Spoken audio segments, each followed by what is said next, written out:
Hey, Mike, it is great to have you on the podcast here. I've been really looking forward to this. In fact, you and we talked about this quite some time ago. So I think it's really fun that, you're one of the original people that, had the desire and the idea for me to really kind of have this platform.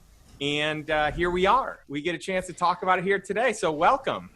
Thanks. Congratulations. So proud of you and so happy you're doing so well with it. And I will just start out by saying part of the reason why you've been so successful is because you're so disciplined. The same discipline you bring to the investing world, you bring to your platform as well. The fact that you got the book put together and written so fast, this mastermind, your advisory, and all the investments you've been doing, I'm to say my mind is blown is an understatement.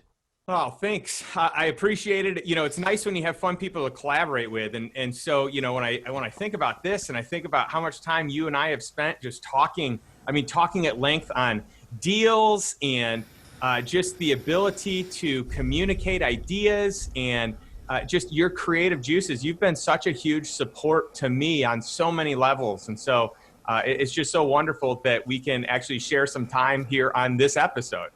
Yeah, well, the feeling's mutual, and I know we'll get into it, and I'll talk about how amazed I am with you, too. I mean, you've completely changed the way I think about investing in money, and I stopped one behavior in particular that was responsible for, it wasn't so much losing money, it was not making money and not gaining the leverage that you really are great at. So I'm all yours, so take it away.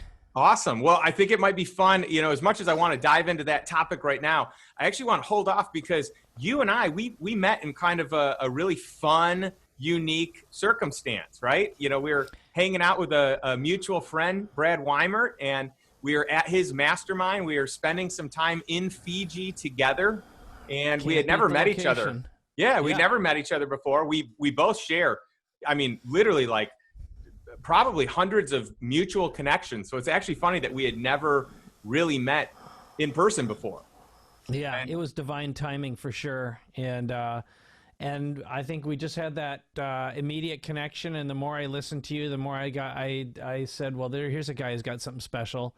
And an underutilized knowledge asset that I don't even think you fully saw the potential and possibility. And here you are, it's less than a year later when we started working together. Maybe it's getting close to a year now, and what a evolution, what a breakthrough. It's just unbelievable. Well, it's fun when you can team up with people that have different gifts, right? So I've learned so much from you. You've learned a lot from me, and it's just neat where not only can our networks help each other's network, but our knowledge, our wisdom, our expertise that has been years in the making has really been quite a benefit to each other. And I just think it's so fun to be able to share gifts that way.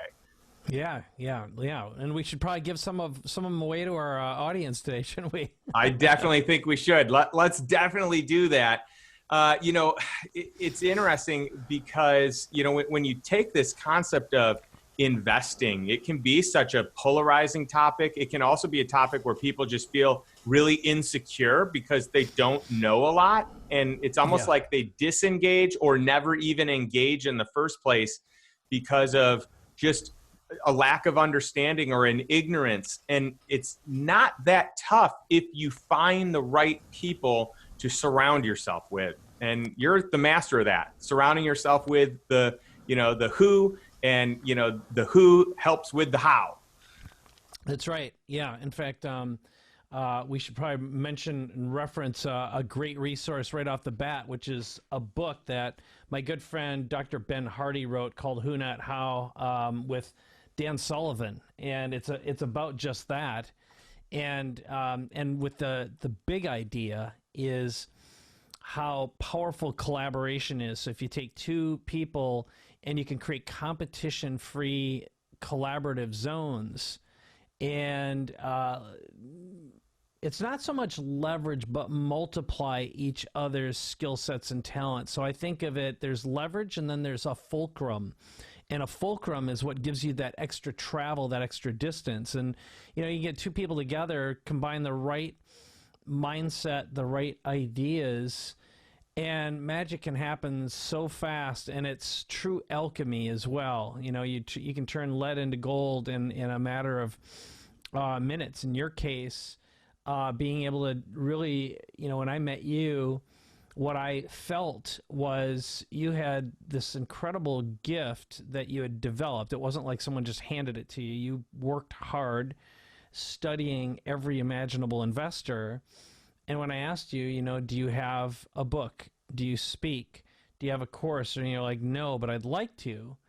And I said, well, I think it's gonna be your lucky week. And also, what happened was I always told you you're great clay because you're one of the most coachable people I've ever met, which of course is what anyone who's going to be coached in money needs to be. So you want to make sure that if you identify a good coach, that they're coachable and they have a history of investing in themselves and a history of implementation and also a hunger.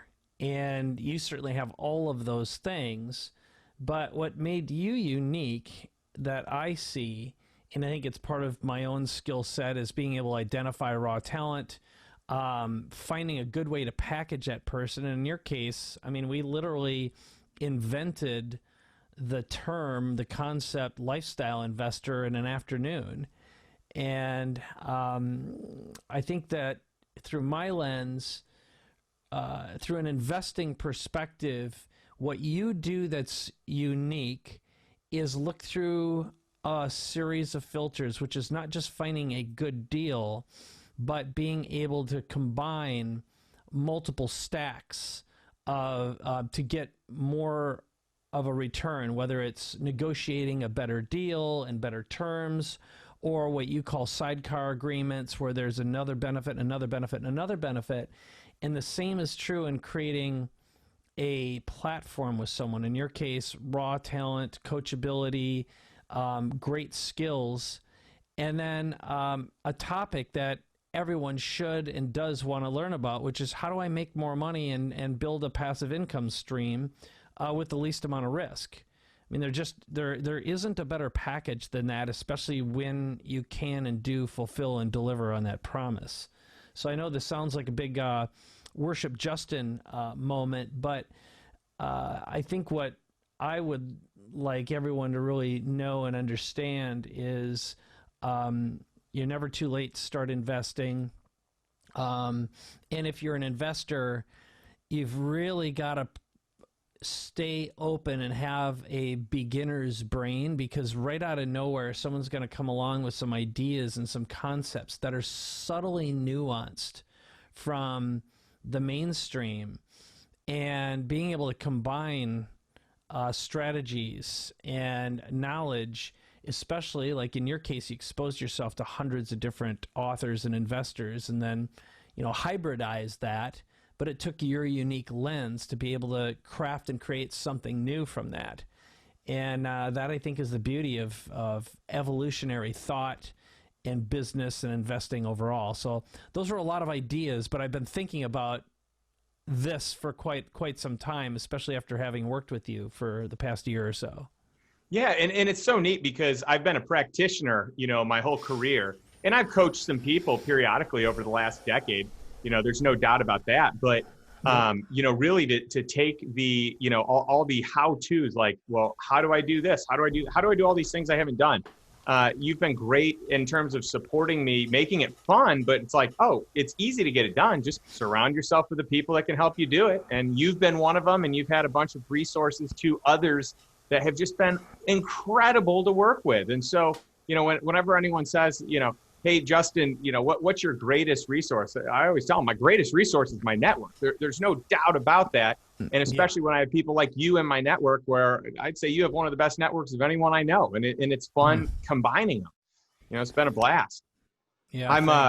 I'm really curious. You know, one of the things that I think would be really fun to get into is kind of the evolution. Let's even just say, from the start of us working together, what are some of the big takeaways that you've learned from the way that I invest and the way that I structure deals, the way that I even just look at it in general? I think that would be a good starting point.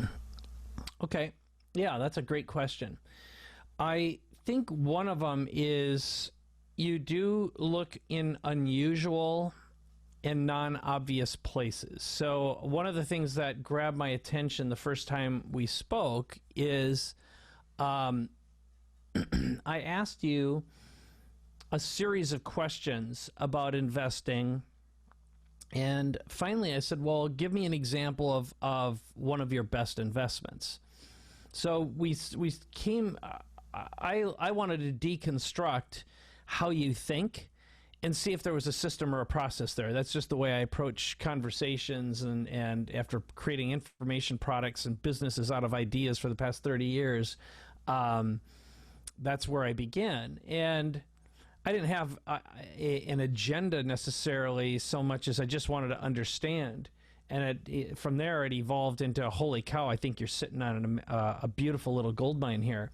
So the first answer was, you had said, well, I had been investing in mobile home parks. And my first thought was, ugh, God, I just can't imagine.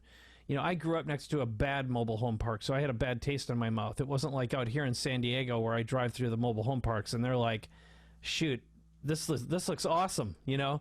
Some of them are sitting right on the ocean, or in Mission Bay, for example. It's like, oh my God, this is great. But you talked about what made them attractive, and I think one of the things that you did, and here's the example, is I said, okay, so how does one of these things work? And you talked about, well, they're very frequently owned by an individual. A lot of them, the people have reached a point they're close to retirement age, and this is their retirement. So they've got to find a way to get out of here. And then you subsequently talked about how the deals you're able to do is come up with a down payment and then a payment program where it was owner financed. And I was like, okay, that's great. Owner financing, low risk, something where your credit wouldn't get damaged. You know, you just lose the asset if you couldn't pay for some reason.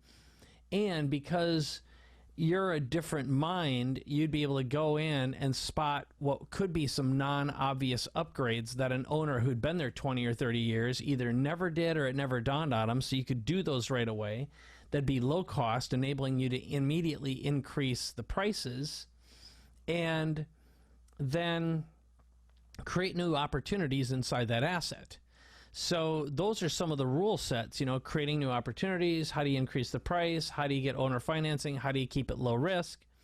And once you've built some cash flow and increase the value, then you can go and refinance it and immediately pull some equity out, which you can go and do somewhere else.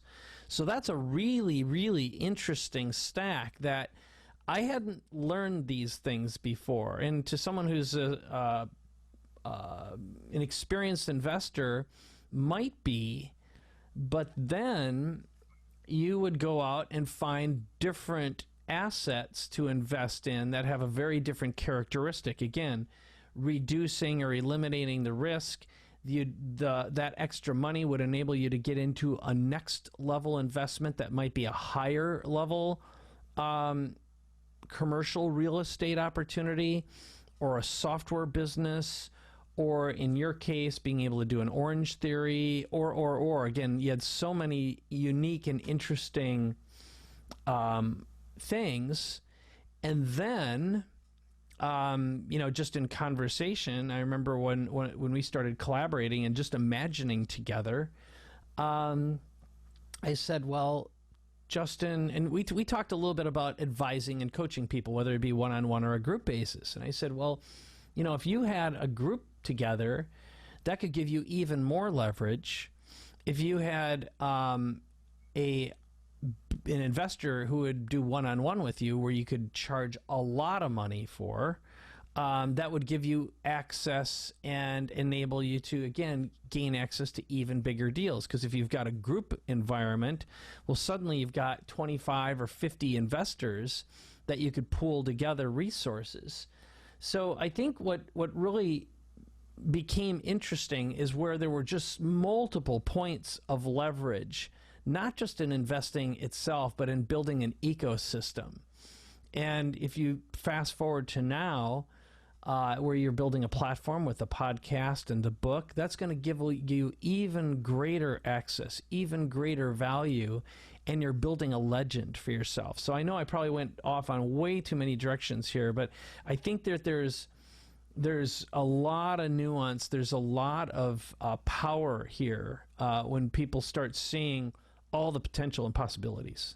That's awesome. And by the way, I love the tangents. You can take it wherever you want to take it. That's what's so fun about this. And for the listeners, we talked about this before we started recording, but I think it'd be great to share. Like Mike literally just broke his collarbone and is on air with us right now, fighting through some crazy pain and discomfort. And I mean that right there. As long as they don't move. Yeah, right. Yeah. That right there is like a testament to who you are. And like, you didn't want to reschedule this because you've been looking forward to us, collaborating. Oh, yeah. And so that means the world to me. And, I just think it's great that you're so on point and so purposeful with the people in your life and in your network. It's so cool.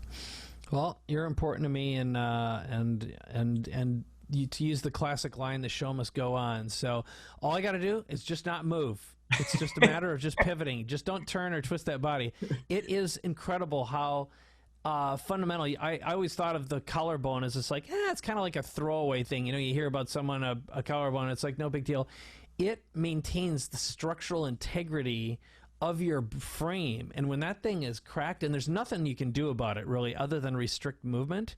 So this thing, if you move wrong, you can feel it kind of crickle and crackle. I mean, it's just, and it hurts. Yesterday I was just taking off a shirt and I moved wrong, and I just about fainted, and sweat was pouring off my face. I turned gray, and my wife got terrified. She's like, what is going on? And at that point, I didn't know for sure that it was broken, so I went and got an x-ray. So it was like I was on the trail, I fell down off my bike, and just landed on a pile of rocks. That was basically what happened. So anyway, another tangent, but important lesson about how important all the pieces are. So if we create a metaphor here with investing, the more framework you have and understand the structural integrity, you can build an amazing building with leverage and with relationship and connection with all of these different things. And that again is a gift that you've developed that I'm very, very in awe of. Well, thank you. Thanks a lot. And, you started the call off today with kind of a cliffhanger. Like, there's something I want to share that I learned that I put into effect, right out of the gates. I'm curious what that is. And actually, I'm pretty sure I know what it is, but I'm curious to hear, today how you would summarize that, because we've talked about it before. Yeah, we sure have. So prior to meeting you, because I'm a serial entrepreneur, I've had a lot of businesses, and I know a lot of serial entrepreneurs, and I am an easy yes, I have been in the past anyway, to startups. And so going back 20 years ago or so, that's when I really started having some real money around me. I sold my first business, Digital Cafe, and then since then built and sold a couple more. I had some cash. So first of all, I'm married to a very financially conservative person who is a high fact finder, and she loves sitting on cash. Now me, on the other hand, I don't mind taking risks, and I also have a strong degree of vision, and I know how to get something from point A to point B. So when I meet what looks like a really interesting deal, and it's someone I've known for a long time, and they're like, hey, you can throw 50 or 100 grand into this deal, and it's a startup business. I did a whole bunch of those, probably about 20 of them. And when I look back, Vivian and I were talking about whatever the next thing would be, and she goes, I want you to just think for a moment about how many of these deals you're invested in. And before I give away the answer, I'm going to turn to you, which as soon as we started working together and I saw how you thought and how you do your deals and structure them and look for all kinds of things. Not to mention that one of the big key secrets is even when someone presents you with an offer and it's like it's all on a piece of paper and everything, you've got room and the ability to negotiate at any time for any reason. And things can change. You know, you gather some information. It's like, nah, this isn't right. And what you may have been getting, let's say you get $100 worth of value for $50. There might be a way to get $500 worth of value for $25 if you negotiate properly, not to mention some of the additional kickers that you have in your toolbox. And so I hadn't thought through as many of those before as you have, and because I've done the kinds of work and deals I've done, I just didn't think that way. So that was a new exposure, and a lot of that is documented in the book now. But for me specifically, one thing that I didn't think of, but I do now, is I had invested and put cash into a whole bunch of startups to the tune of, in the seven figures and above range. And really what most of them are, I've got one that's been out there for 15 years now. Okay? So that's basically meant I gave someone an interest-free loan with zero risk for eternity. Now the good news is the business is still going, but they haven't had an exit opportunity, a liquidation event. And when I go through my list of what that, again, I don't know what I put into that particular business, let's say whether it was 50 or 100 grand, but even if I had it in a 6% compounded interest bearing account, or something, it'd be worth a lot more than it is right now, because who knows. And then I've had a few. One that was very high profile that went bankrupt during the pandemic, and some other very high profile investments that I've made that just haven't had a liquidation event, and they should have years ago. But there's always something that pops up. So contrast that with your thinking, which is, one of the typical investment types is take your investment, negotiate as much protection as you can to reduce the risk, negotiate better terms, and then find a way to generate cash flow as quickly as possible, and then get your interest back after a couple of years, or your principal back, and retain some equity, for example. So, if I would have had the mental fortitude at the time and the know-how, what I would have said is, hey, I don't do equity investments, but I do cash flow investments. So what I'd be willing to talk to you about is an interest-based loan that's backed up with some sort of some kind of a guarantee. And again, in your case, you might negotiate a asset guarantee or even a personal guarantee, which to some people they either wouldn't think of that, or they wouldn't have the courage to ask. And that's something that I've observed for you. It's just business as usual. And I've been around a lot of investors as well. And I think a lot of them have a very linear mindset, a linear way of thinking. And you walk in with a gigantic bag full of strategies that get stacked on top of each other. And that, I think, is my big takeaway. So the number one big takeaway, to directly answer the question, is equity-only investments are something I never do any longer. I've got to have some additional kickers and some protection in there to make it make sense. Yeah, and I think that's great. I love that takeaway. And just for clarifying sake, because you had said 0% risk, and I know you didn't mean that, but basically when you invest in equity, that's a 0% interest loan that is high risk, that likely won't pay off for years, and it may never pay off. Actually, the odds are really good it will never pay off. Yeah. And the irony, Mike, and by the way, you're no slouch investor. Like you are savvy. You have done very well in many of your investments. And obviously there's a section that you haven't done as well in, but you've done well in other areas. So you're no slouch. And so it's actually neat to see some of these takeaways that you've had, because most people, this is their go-to. So like the number one go-to for most people is, let's go to the stock market and invest there for the long haul. And then whenever someone wants to diversify, it's like, oh, let's invest in this company via equity. We'll do a seed round, or we'll do, something. And again, that's the likelihood of it working out is not great. And there's a time and a place, in my opinion, for those investments.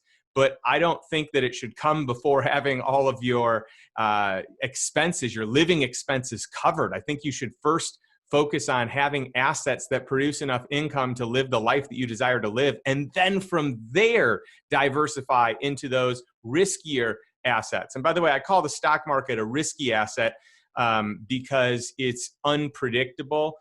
For the long haul, it's probably fine. Most people, though, they don't do it for the long haul. They invest, and then when it tanks, they pull money out. And then when it shoots up, they put more money in, because, we're creatures of emotion, and we just do it wrong. We don't time it right. And so that's why I see most people doing. And most people that are in the stock market have their money in qualified plans. So they don't have access to them 9 out of 10 times. They don't have them self-directed. And there's just, like, you might have cash in there, but it's not serving you in cash flow today because you can't receive it. So it's almost like it doesn't exist. You can count it in your net worth, but I don't even think you should count it in your net worth, because it's not moving you towards what you want today. Yeah, you're absolutely right. I look at that, and I do dabble in the stock market just because there's certain things that I feel I've got an affinity to and a buzz with. And the same thing, like this year, I did something that I was like, man, we had an overseas client, and he paid with Bitcoin, for example, because doing a wire transfer is complicated overseas. And the great news is, as of right now, if you've been paying attention to Bitcoin, it's just skyrocketing. It's close to its peak again. So that payment, which I just left in the account, it's doubled in value, just shy of doubled in value, and I'm really happy about that. Now, if I had any regret at all, but again, you can't invest and be driven by regrets. You've got to invest driven by discipline and sticking to your guns, but also applying some hard formulas. But some of the other things that I invested in, and not huge volume, but some was, the businesses that I like and I use. So it's Apple, it's Peloton, it's Zoom. If I looked at and I admitted to a regret, it's like, shoot, I wish I would have bought 500 times more Zoom stock than I did, because it's worth 5x what I paid for it. But the truth of the matter is, even those are subject to, you're one social media takedown, one bad news report away. And if there's one thing that we know about the world we live in now, and I hate to use the term, but we are surrounded with fake news and a false reality, and an absolutely there is no journalistic integrity that exists any longer. So someone with an axe to grind can take down a company by lying, and there isn't any real consequence for doing that if it's done in a manipulative, tricky way. You could cancel out a CEO for something they said or did 15 or 20 years ago. And going back to why is that relevant and germane to this conversation, is because I think being in some stock market makes sense. Bitcoin is speculative as hell. I couldn't, with a straight face, say, hey, I think it's a great idea. It's not. No one still really understands it. Not really.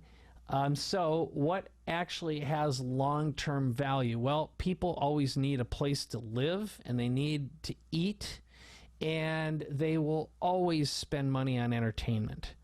So those are three things. And so the real question is, can you get creative there. And they'll also always invest in a way of making money if you can find a way of supporting a make money venture or effort as well. Yeah, and by the way, for the record, I invest in the stock market periodically. I've got some long-term positions, and during this pandemic, I have most certainly gone in and out just based on timing that makes sense to me. Yep. But the big thing for me is to have all of your exposure in one area, to have all of your net worth in the stock market is pretty extreme. And so I have a small percentage allocated to it, just like I have a small percentage allocated to a number of different things. And I think that that's Mm-hmm. kind of a good way to look at it. And I want the majority of my wealth exposed in an area that I personally have more control, that I understand, that I have expertise, but that I have control, true control. And I think, Yes. when money's tied up in a qualified plan, you do not have control. You do not. Yep. Yeah, you got to have access. And that's, again, is in my wife's case, Vivian is very much about rainy day, and having access to that cash, and some of that is deeply embedded in her DNA. She's the daughter of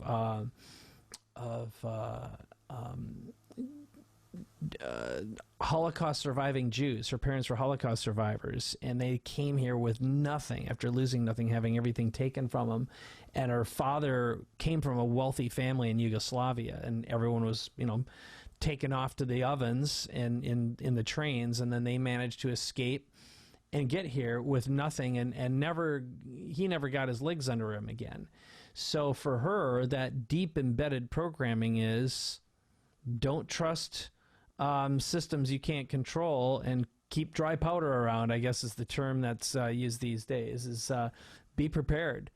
And I'm incredibly grateful for that, because based on my personality type, I would have taken a whole bunch of stupid risks, like I have, but a lot more of them, in equity investments that probably never would have turned around, not because they weren't good ideas and they weren't good people. It's just because it's the nature of the deal. And going back to what you look at is, where is there a cash flow opportunity? Where can I gain leverage? Where can I provide value? And that goes to the other side. You don't just put money in, you provide value in terms of finding additional ways to maybe prep that business for an exit, or helping them, whether it's from a marketing, management, or whatever perspective, because you've been there and done that as well. And being once removed is a hard skill set to have, given the fact that most of us are raised where we get paid a wage to perform a doing task. And then if we're lucky and maybe, let's say, went to college or got the proper mentorship, get paid to do a knowing task. But very few of us ever evolve into beings where we get paid for who we are, not what we do or what we know, and are able to find true leverage as well. And have the discipline to be prepared and protected in good times and in bad, and by not being over leveraged, for example, or whatever it is, because it's easy to get greedy. And I think if there's one thing that I'm a little bit older than you now that I've learned over the past few years is, I'm just not greedy. I don't need to make a whole bunch all at once. I'd rather have a little bit consistently and have the knowledge control than to take big crazy risks. And it's not that I'm risk averse, it's I'm crazy averse. And I'm just not greedy like I would have been. I mean, I know I'd lose control if the right kind of thing got presented and the right emotional triggers got activated. That's And right. now I'd rather just be like, I'm happy waiting this one out, watching it, or taking time and being a little more diversified. Yeah, my wife calls it, everyone's heard of FOMO, fear of missing out. My wife has JOMO, the joy of missing out. And I think it's a Oh, wow, real good balance, right? That is ballsy and smart. It's Yeah. beautiful. And So so very interesting, very interesting. And by the way, I'm just taking just as a matter of course, I wanted to glance over at my stock portfolio here, and it's, you know, despite all the crazy, it's doing just fine. There's nothing bad here, but I'm always nervous because the truth of the matter is I don't really know anything about any of these companies. You don't know, you know, like what's value? There's just too many variables, far too many variables. Um, but anyway, keep on going. I'm super curious what else is buzzing around in your head right now. well, sure. Yeah, I mean, a couple of thoughts. Number one is a lot of people don't understand with the stock market that if you have a dip and then it kind of rebalances back out, they feel like, oh, I'm back to even, but you're not. You know, if the stock market dips 20% and then comes back 20%, that means you lost money. And Mm-hmm. most people don't get that. That's a really Mm-hmm. important concept when it comes to investing. And then you talked about how Vivian is a big fan of dry powder, and I think that it's really good to have cash that you have easy access to. That in the event that you need it, I like having 6 months saved up. Start with 3 months, get to 6 months, get to a year. Mm-hmm. But it doesn't have to sit in cash. It could sit in cash alternatives. It can sit in high interest type of accounts with plenty of liquidity. And so, those are unique options as well, because as more money gets printed, which is happening right now, Mm-hmm. the supply of money expands. Well, not only are you, devaluing and debasing the dollar, but if you have that money invested in assets, the supply on the assets expands. And so it's a great Mm-hmm. hedge. And that's something always to consider. Now, with that thought in mind, I'm curious, when you think about lifestyle investing, what does that mean to you, Mike? What does being a lifestyle investor actually mean when you kind of get your head around it? Yeah. Well, so I'll paint a little picture of something that I'm fascinated with, and in fact I'll even say I fantasize about right now. Both Vivian and I is, when the pandemic happened as an example, and I was thinking about this long before, but I've always loved the idea of only working if and when I want to. Right? I think everyone dreams of that. So Dan Sullivan talks about the four freedoms, which are freedom of time, money, relationship, and purpose. And when I sold my last business, I took time off and I really savored it because I worked my butt off for 30 years and did hard time. It was like really, really worked it. And then along the way I had cancer, which took a notch out of my belt too. And, what I'd say some near misses with my marriage where I wasn't present. We'd be on vacation, but I wasn't on vacation. I was, on my phone, and it felt like at any given time the whole kingdom was going to fall apart, and the emperor had no clothes. And so, to me, what lifestyle investing would mean is having some relatively hands-free investments that are producing income with little or no engagement or interaction. So that would be level one. Level two, as you would describe as well, which is having all of your expenses covered. Now, some of that, it comes down to what's your lifestyle look like, So I know for me personally, because I don't have you've been at my home and our beach place before, our condo. Like, I don't live in a crazy expensive environment. We could have upgraded multiple times, but we chose not to because I love the idea. I love the idea of just not having the have to in there. And I also know what it's like to be a business owner and literally potentially lose all of my income. And but having said that, like, I don't think I could burn 50 grand a month if I tried, So to me, a $25,000 a month lifestyle is way more than enough. It's like, So if you were going to take that and multiply it by 12 and then figure taxes and everything else in there, let's call it a $400,000 a year income would be, again, more than enough, and easily do it in a quarter. So, and I can remember years ago when I used to dream of making $5,000 a month, and how, I'd have plenty left over. But it's all a matter of what your perspective is. So, one of the things that I imagine doing that we sort of fantasize about is getting like a Class C camper now that our son's 18. Just going on the road for 3 to 6 months, doing shows, can conduct business as usual. Now with Elon Musk's Starlink just about ready to deploy, you could technically live almost anywhere, and solar technology is good enough. You can boondock it and still conduct regular business. And that, to me, is the idea of a great lifestyle. Or, moving to a different country every half year or so, but not having to be back in any one place. So it really is. It's freedom of time, picking when and where, freedom of relationship, because building deep, meaningful relationships is very important to us. And then obviously it's money, not having to think about or worry about the money, and more importantly, not tapping your principal.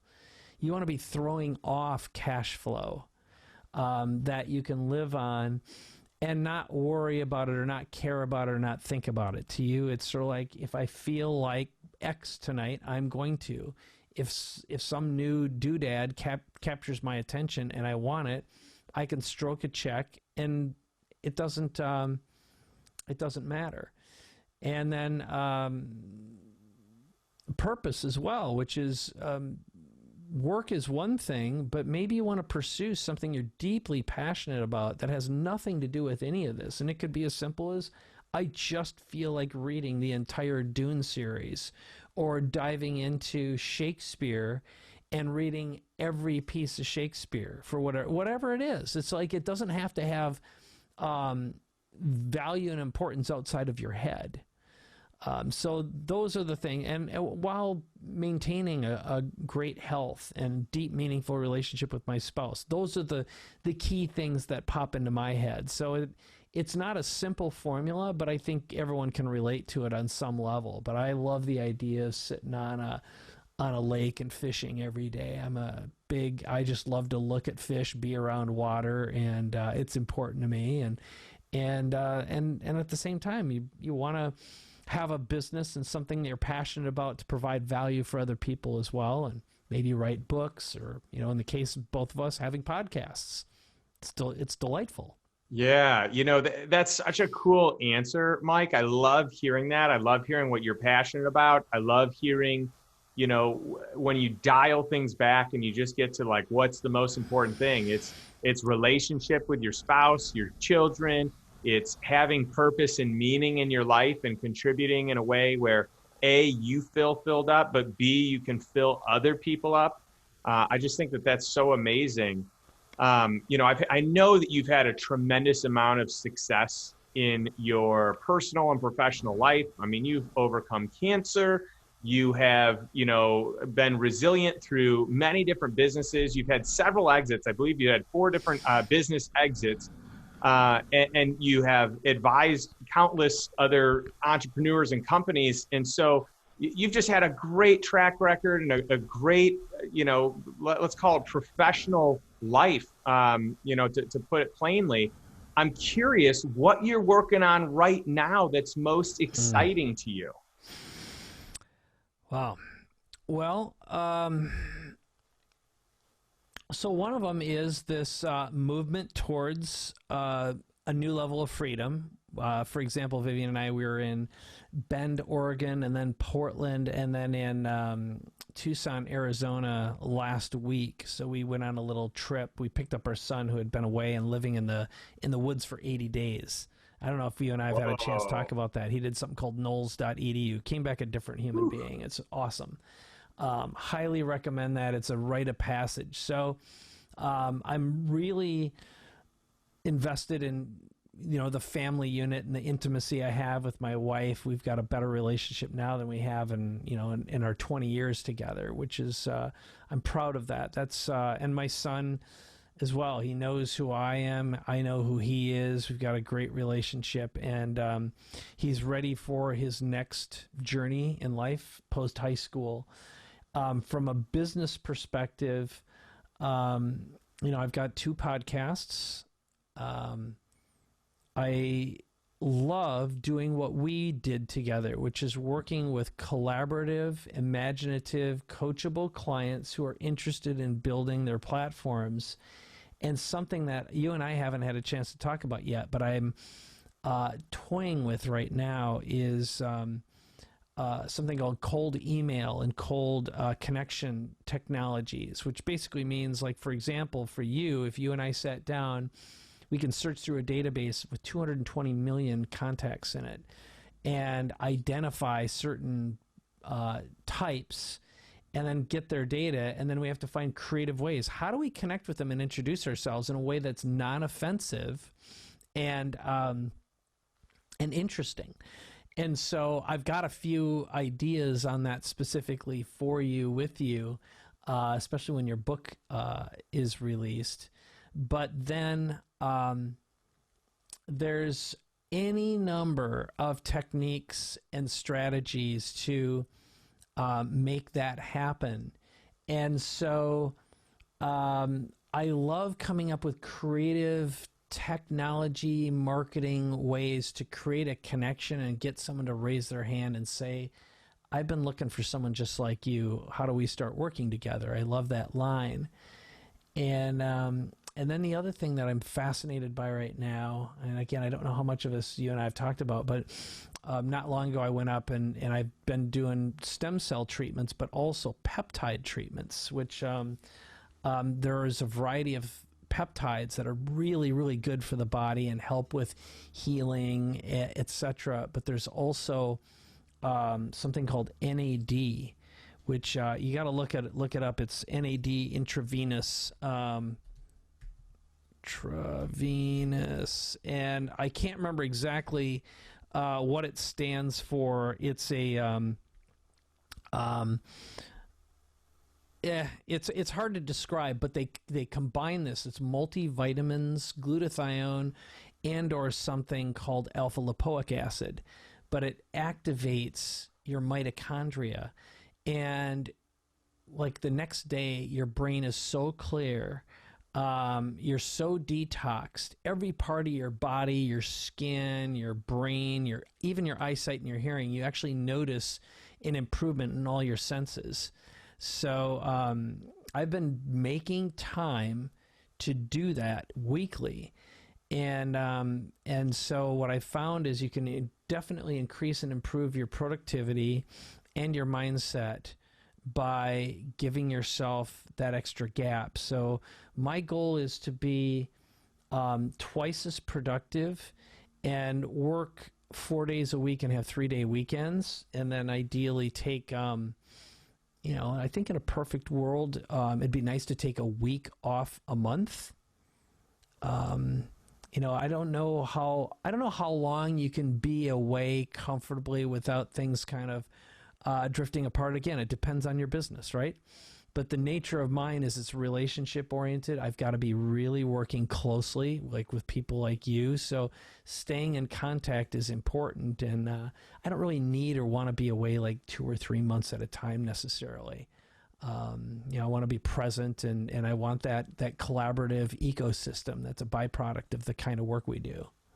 Well, you have most certainly built an amazing life. And I love how the first thing you said when I asked you this question was, you cared about your quality of relationship with your wife and with your son, and getting that quality time, and that was first and foremost. And I think, money just pales in comparison to having great relationships. And people learn that over time. That's why people on their dying bed never say anything about how much more money they wish that they had. They just wish that they had done better with relationships, or they just share. Yeah. The thing that matters is not the stuff and the accumulation. It's the relationships with people that they love and respect and care about most. It truly is. It truly is. And that's, you know, I had, like, there's a couple people, this is one little add-on, but so yesterday, originally I was supposed to go spend the day with Darren Hardy, you know who he is, the Compound Effect and former publisher from Success Magazine. He's a buddy of mine. He lives nearby. And unfortunately, I had my accident, so we weren't able to get away. But after my x-ray and getting back in the swing of things, I ended up going over and taking a walk with another friend of mine who's a genius, one of the most well-connected people I know. And he's really low-key. He never, he's not on social. He's one of those people who's the producer behind the producer, or the producer behind the producer behind the producer, and he's mentored an enormous number of very, very famous people.